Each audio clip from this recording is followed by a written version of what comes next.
ओम श्री गणेशाय नमः। ओम श्री परमात्मने नमः।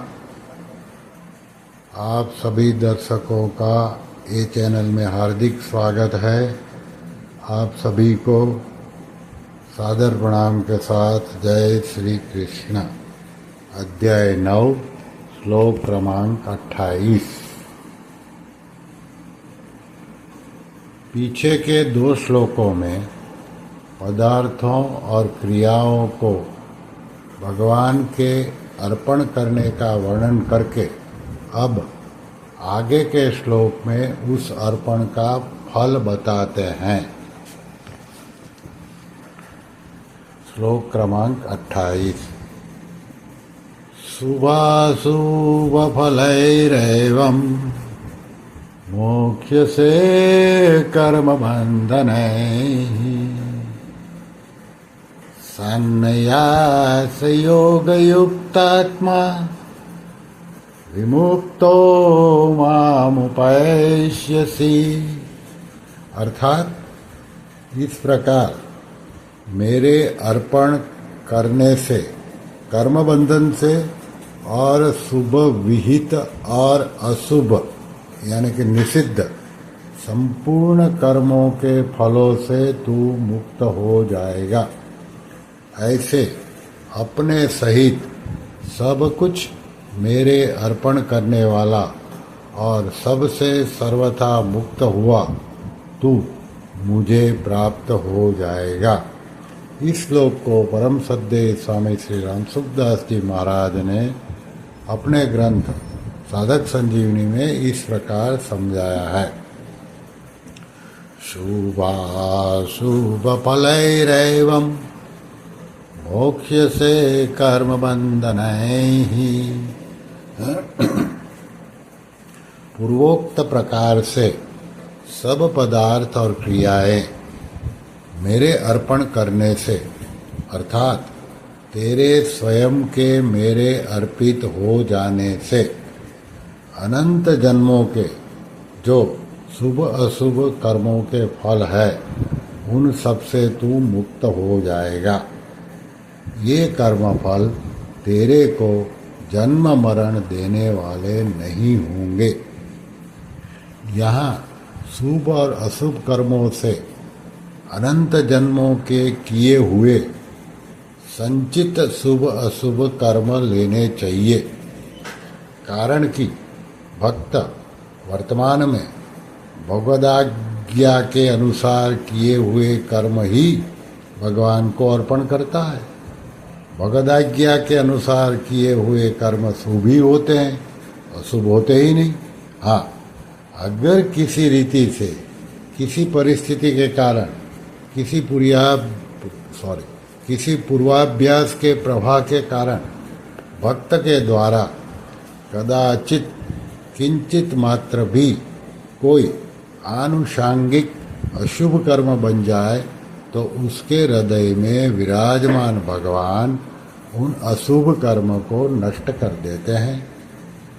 जितने भी कर्म किए जाते हैं वे सभी बाह्य होते हैं, अर्थात शरीर मन बुद्धि इंद्रियों आदि के द्वारा ही होते हैं। इसलिए उन शुभ और अशुभ कर्मों का अनुकूल प्रतिकूल परिस्थिति के रूप में जो फल आता है वह भी बाह्य ही होता है।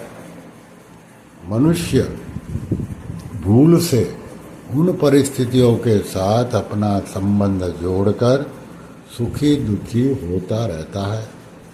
यह सुखी दुखी होना ही कर्म बंधन है और इसी से वह जन्मता मरता है। परंतु भक्त की दृष्टि अनुकूल प्रतिकूल परिस्थितियों पर न रहकर भगवान की कृपा पर रहती है। अर्थात भक्त उनको भगवान का विधान ही मानता है, कर्मों का फल मानता ही नहीं। इसलिए वह अनुकूल प्रतिकूल परिस्थिति रूप कर्म बंधन से मुक्त हो जाता है। संन्यास योग युक्तात्मा संपूर्ण कर्मों को भगवान के अर्पण करने का नाम संन्यास योग है। इस संन्यास अर्थात समर्पण योग से युक्त होने वाले को यहाँ संन्यास योग युक्तात्मा कहा गया है। ऐसे तो गीता में बहुत जगह संन्यास शब्द सांख्य योग का वाचक आता है, पर इसका प्रयोग भक्ति में भी होता है।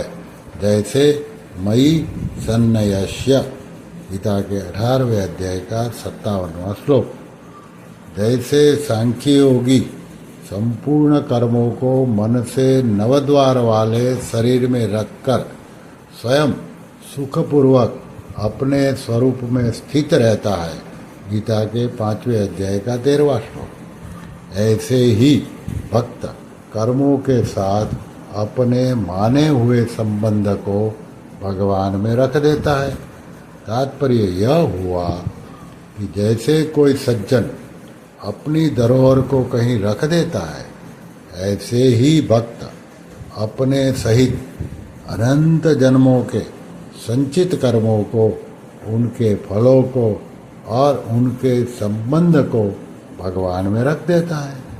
इसलिए इसको संन्यास योग कहा गया है। विमुक्तो मामु पैष्यसि, पूर्व श्लोक में तत्कुरुष्व मदर्पणम कहकर अर्पण करने की आज्ञा दी। यहाँ कहते हैं कि इस प्रकार अर्पण करने से तू शुभ अशुभ कर्म फलों से मुक्त हो जाएगा। शुभ अशुभ कर्म फलों से मुक्त होने पर तू मेरे को प्राप्त हो जाएगा। तात्पर्य यह हुआ कि संपूर्ण कर्म फलों से मुक्त होना तो प्रेम प्राप्ति का साधन है, और भगवान की प्राप्ति होना प्रेम की प्राप्ति है। इसके बारे में विशेष बात भी स्वामी जी ने कही है, वो ये है, शुभ और अशुभ कर्मों का बंधन क्या है।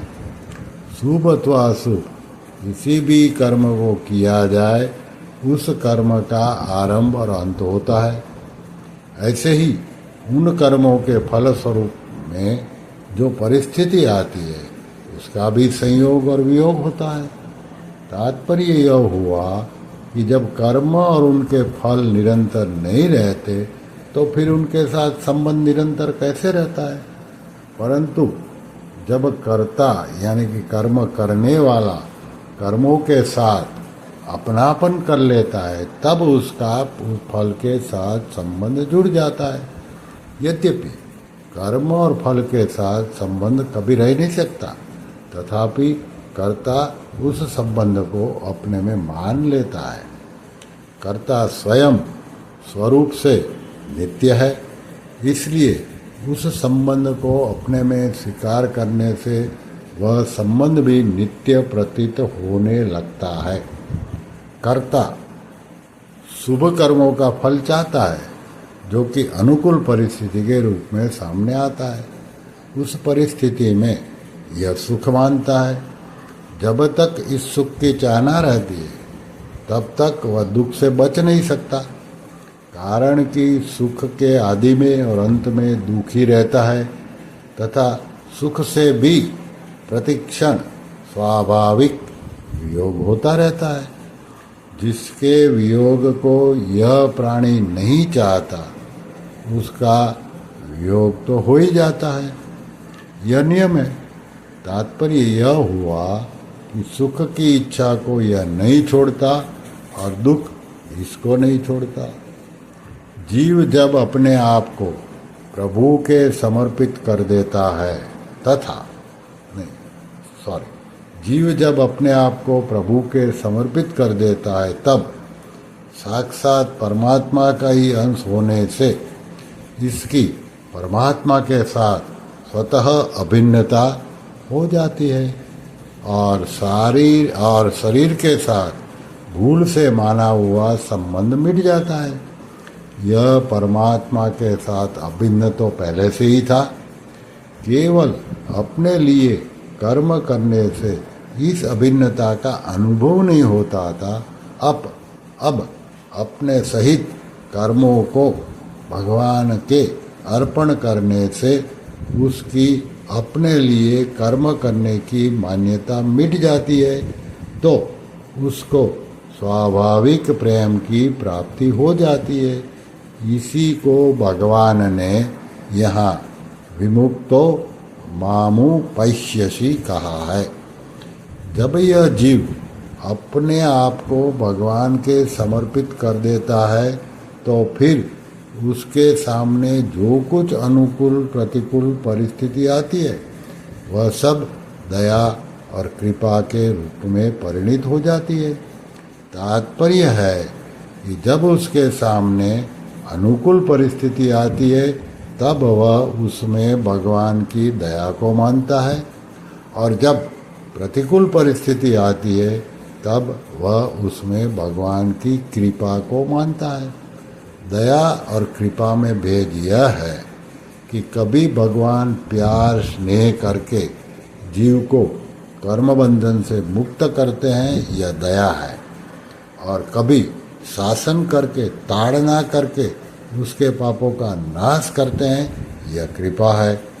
इस प्रकार दया और कृपा करके भगवान भक्त को सबल सहिष्णु बनाते हैं, परंतु भक्त तो दोनों में ही प्रसन्न रहता है, कारण कि उसकी दृष्टि अनुकूलता प्रतिकूलता की तरफ न रहकर केवल भगवान की तरफ ही रहती है।